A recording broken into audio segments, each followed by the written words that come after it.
Hi everybody, welcome to my YouTube channel. Today I have this Sony DSC T20. So basically it's a point and shoot camera and all. So this camera is basically powered by this Sony NP-BG1 battery, and this camera is using the Sony Memory Stick Pro. So you need to get that in order for you to store like the photos and all. So but before that, you can actually store photos because inside here there's actually a built-in memory inside the camera, but it's due to limited storage space. So to turn on, you just slide the thing down, and then you see the word Sony and Cyber-shot.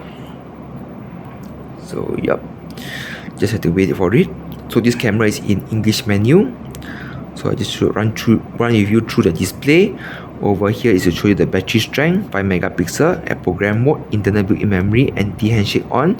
This is basically like the color mode and all for the program mode. This will show you how many photos you can take, 11 photos left, no flash. And then bottom here is the macro. This is the light metering, the focusing system basically. So to take a photo is simple. This is the shutter button here. You just half press. Then if you see that it's all green color with this green dot autofocus, this means the shutter speed, this means the aperture value. If you see this blinking on, it means that there's a very high chance there will be a handshake, because at this shutter speed at 1/15, there will be sometimes blurry videos.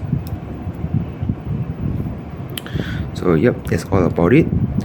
Then basically, if you want to see like others, like the zoom, you just press right here's a zoom, so it's a 3 times zoom.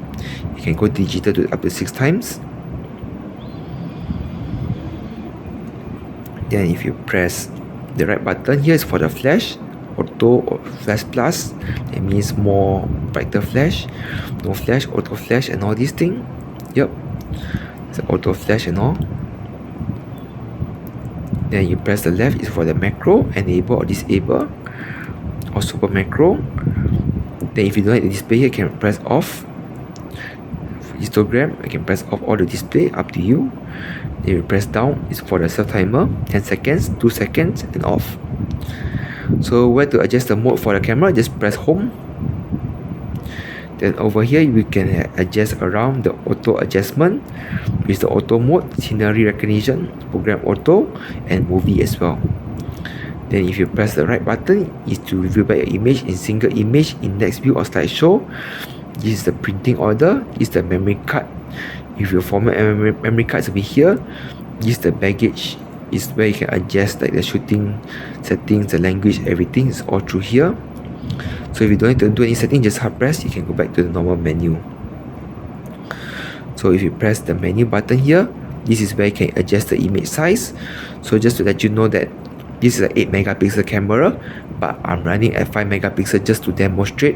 Just to let you know that if you adjust to a higher megapixel, your number of storage images is much lesser. Then there's VGA, where you can store the most number of photos. And over here is the recording mode at single. This is the color mode. You can do normal, vivid plus, natural, and sepia. Up to you, black and white. So yep, this is only available in program mode. So if you like this setting, just press here OK. Press the down arrow is where you can adjust the ISO sensitivity. So it's up to 3002 ISO sensitivity. Then you press the down button here. This is where you can adjust the exposure value. So if you go down to the left, is where your image can be underexposed. If you go to the right, is where you want your image to be overexposed, where 0 means just about right. And metering mode, there is like multimeter, centric meter, or spot metering, up to you liking. Then there's focus, multi autofocus, center autofocus, spot autofocus. Then this is like manual focus at 1 meter, 3 meter, 7 meter, and infinity. Then there's white balancing. This is where you can make your object like more orangey, tone. You can see here much more orangey and all. This is where you can preset it. You can even preset the white balance for the flash as well. Then the flash level, whether you want it to be super, or like normal, or like lesser. Then there's red eye reduction, because when you take a photo with flash, sometimes you can see the photo of the person's eye, there'll be like a red eye and all. So this is where you can reduce it and all. Steady shot is basically like you're shooting, whether you need continuous and all or off, like basically like the anti-handshake.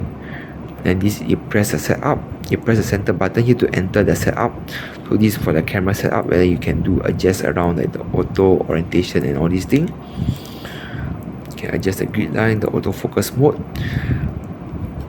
Yep, for this for the camera. So if you go back to the home button, if you want to adjust further settings, you just press the right key. This is where you can go to the baggage icon. This is where you can do the shooting settings. We'll go back to the normal one that is just now shown there. So if you go back to the baggage icon, these are the main settings for the camera, like the beeping, the USB connect, the clock settings, the language settings and all. Yep, so the only thing complicated part is you have to go through the home page and all to see through and all this. So for example, if you want to go for auto adjustment, just to let you know that in auto adjustment, if you ever go to the menu button, you have limited choices of like availabilities you can choose. I mean like to choose lah. So basically you can only have white balancing and all these things is not being given to you in auto mode, but you can still do force flash and all. So yep, that's all. And you just press this button back here. This is where you can see the photos you have taken just now and all. You can press T to zoom in into the photos you have taken and W to zoom back up. Then half press is to go back again to the normal shooting mode. Then to off the camera, you just slide it up. And if you want to transfer files and all these things, just remember to buy a card reader. And this, make sure the card reader can connect to your smartphone or laptop or your iPad. Then we make sure that you buy those that can read the Memory Stick Pro type. So that's all for today's walkthrough video for this Sony T20. Overall, it's a good camera and all. I like the color pinkish and all. So thank you very much for watching. Please leave a like, subscribe to my channel. Thank you for your support, and I'll see you all soon. Bye.